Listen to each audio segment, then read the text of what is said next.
Hi guys, now I cook buro. Buro.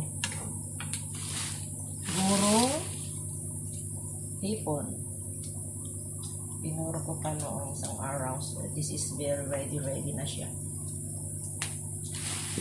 Atin siya igigisa na. Para maging yummy.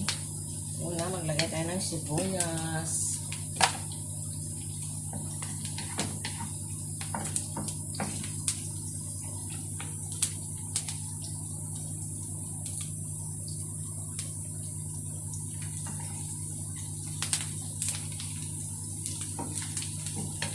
Sibuyas ang bago.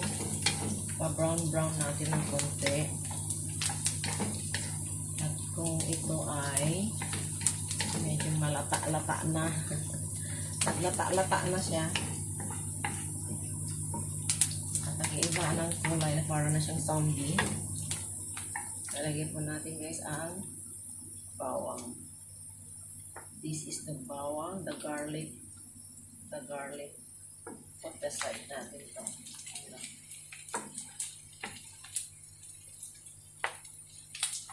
Bawang po yan. Bawang.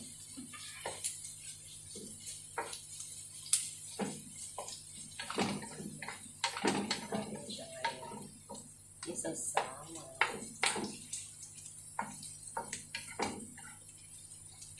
Bawang at ang bawang.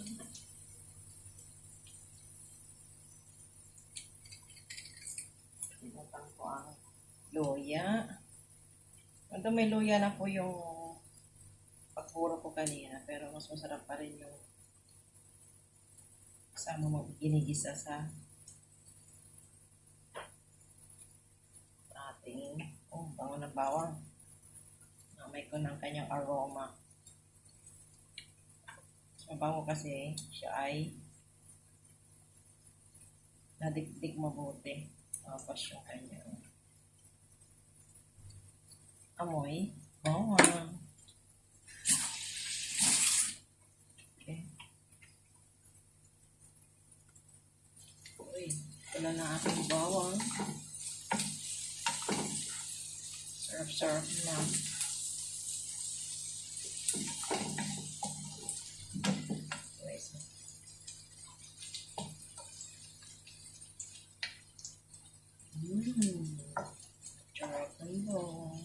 Medyo papula-pulahin pa natin siya. Masarap ng saborong hipon. Next time, pagka yan nag-approve. Gagawa ko ng burong isda naman guys. Burong isda. Okay, next nalagay po natin ang kamatis. Isa lang po yan. Isang piraso pero napakalaki po kasi yung kamatis.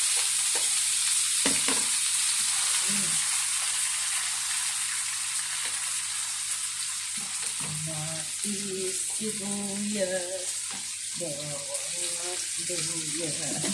Sa paligid-ligid. Ang puno na ang hiya.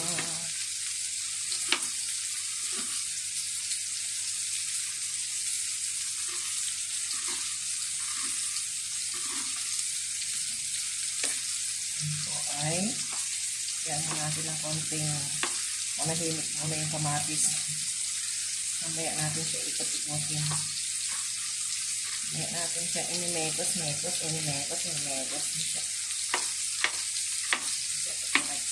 Ayos na. Okay. Now, inimekos natin siya. According to the law.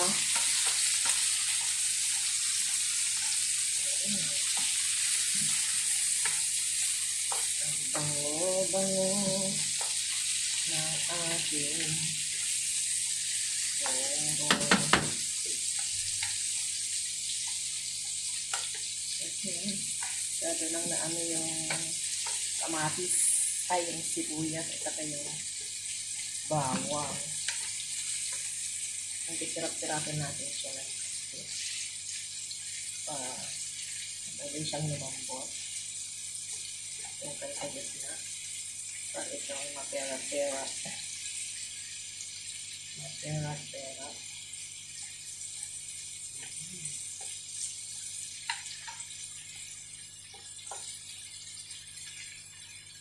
Kita natin ng konti.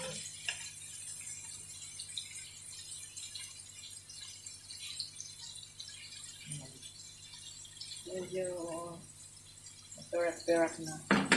Sunod na po natin ang loya. Maraming loya yung binuro ko pero okay lang.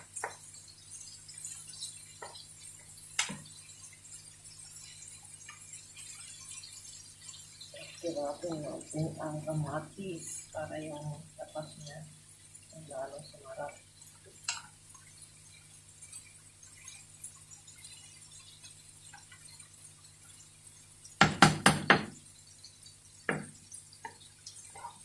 Ng kulay, lagyan po natin ang loya. Ito po ang loya.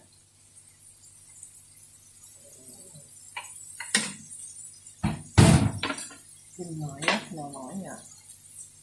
Atin siya i-gisa ng konti. At isusunod na po natin maya-maya ang burong.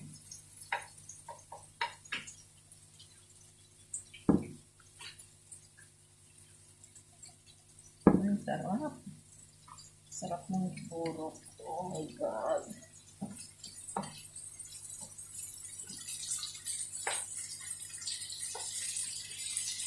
Ito sa itin ang loya. Loya.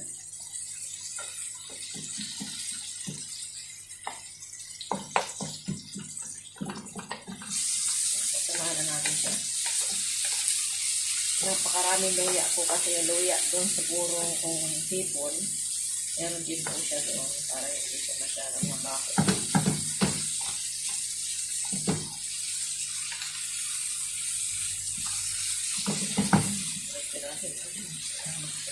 Together.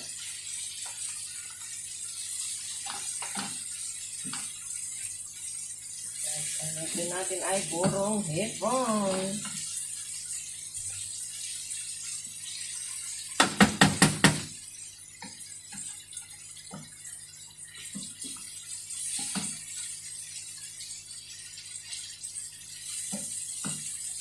Okay.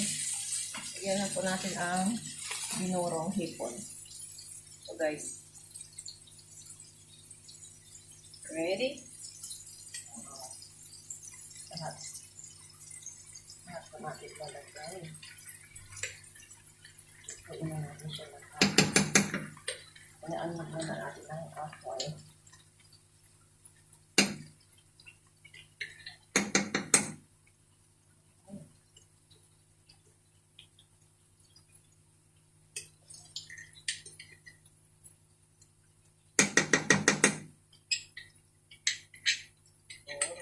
Hipon.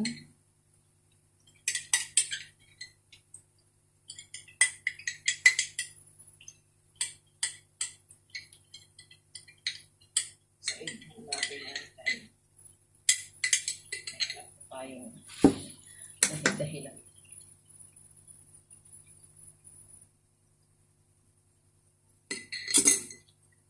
Okay. So, patsingin muna natin. Para pumasok ang lasa.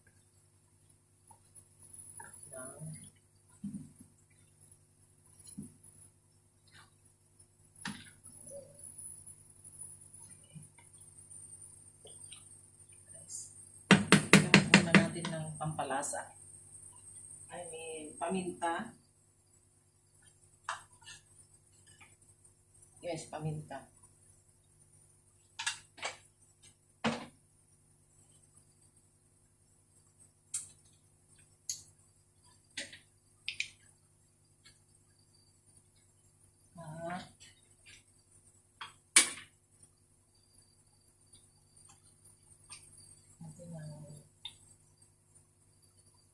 Hanggang ang pasarap mo.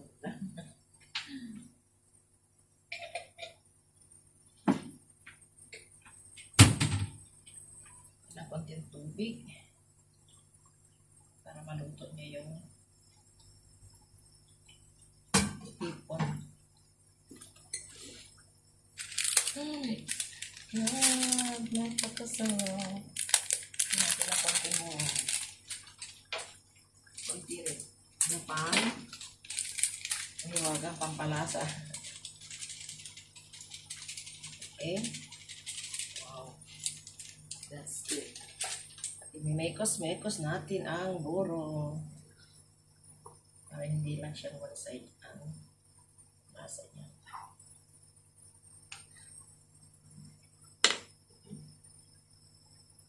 Sabihin natin ang apoy. Kailangan manuot hanggang ilalim ang mga pampalasa ng ating buro. Yan.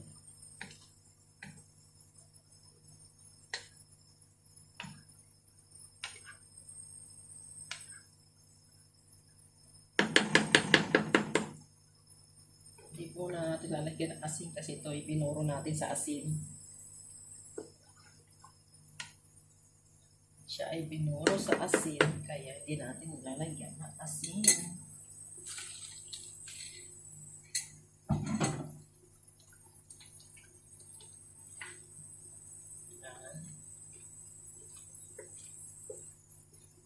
Natin siya. Tignan guys, ang ating hipon.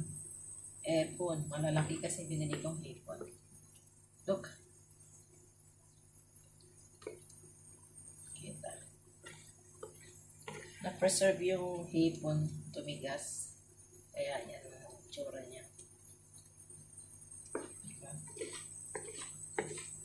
What a perfect. Oh my God. But I don't know what is the taste. Kasi 1 week ko siyang binoro guys. Or 6 days. 6 days kasi Monday ko siya in-start na ginawa.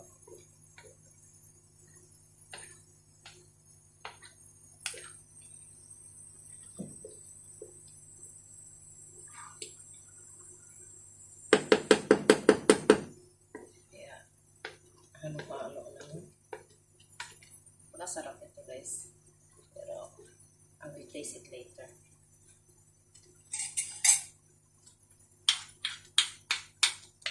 Pakita ko sa inyo guys yung apron. Napakalaki. Yan o.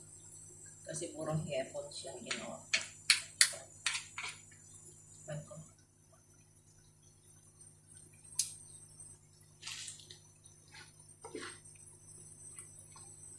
Nice. Perfect.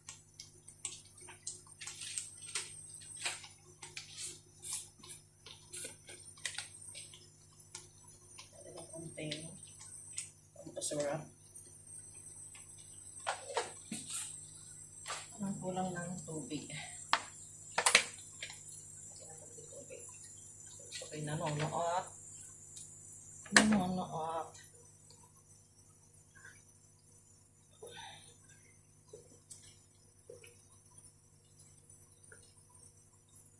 Yung ang katumbas nito ay nilagang okra at nilagang ampalaya. Magmumukbang tayo mamaya ng nilagang okra at saka ampalaya. Nilaga ko yung ampalaya.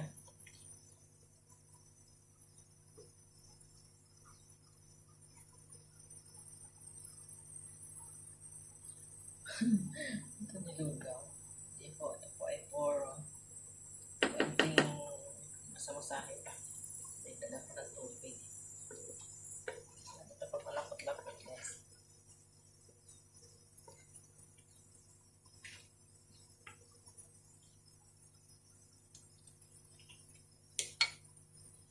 Natin ulit.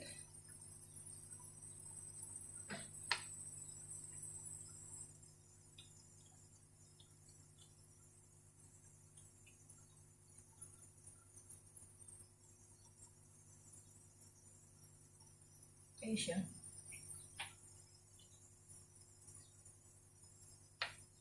Kailangan natin siyang patuyuin mabuti.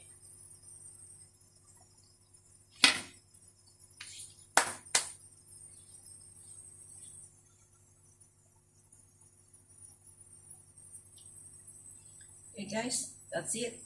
Hintayin lang natin tutuyo ng kaunti. Thank you. Bye.